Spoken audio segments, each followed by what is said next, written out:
Nickell Robey-Coleman. The Eagles have just agreed to a one-year deal with cornerback Nickell Robey-Coleman. Guys don't know who he is. He's the guy that, the no call against the Saints that brought the Rams to the Super Bowl, essentially, and kept the Saints from the Super Bowl over a year and a half ago, back in 2019. Yeah, that's him. He's the guy that that basically changed some things and gave us the ability to challenge on pass interferences and whatnot, or on no calls. He's the famous no call. There you go. That's him. And the Eagles are signing him to a one-year deal. And I like it. I like the move. It's kind of funny as well because of how controversial that whole thing was. We're bringing that kind of a guy here. I mean, it was just a one play, but he's been very consistent at his position. Look at his stats. He's never allowed any passer rating over 85 ever in his career, which is pretty impressive. And he's only 28 years old. He's younger than Darius Slay, and he's going to most likely be in for the slot corner position, from what I've been reading.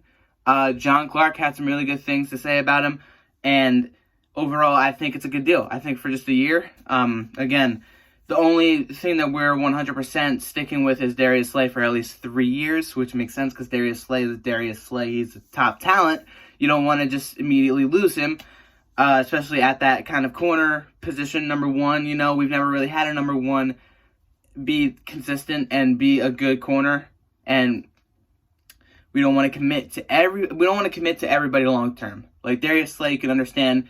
Jalen Mills moving back to safety, you can understand why we would just have him on a one-year deal just to see how he does there. You got Will Parks, who you can use all over the place. I feel like he's very versatile. You can move him all over the field. He'll be able to run with the receiver.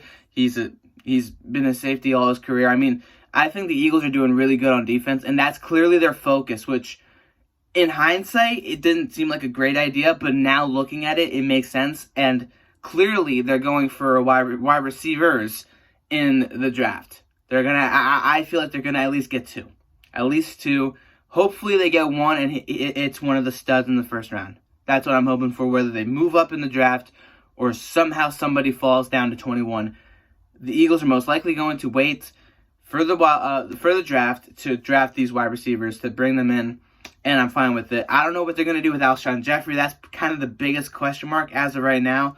Deshaun Jackson is going to stay. He has 2 more years on his contract. He's going to stay and probably, if he wants to, retire as an Eagle. I'm fine with that. Deshaun Jackson could stay. Greg Ward is probably going to bump himself up to like the number 2 spot next to Jackson. And then Arcega-Whiteside will find more playing time. And then whoever the Eagles do draft at the wide receiver position, we'll see them bumped up as well. But Robey-Coleman signed to a one-year deal.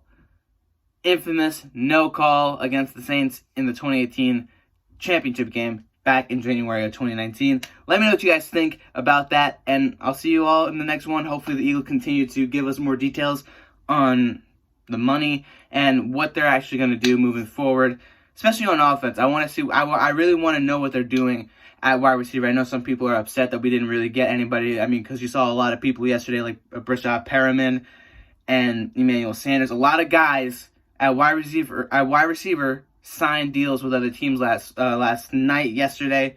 Eagles weren't one of those teams to sign anybody. So let me know what you guys think, and I'll see you all later. Stay healthy. Peace out.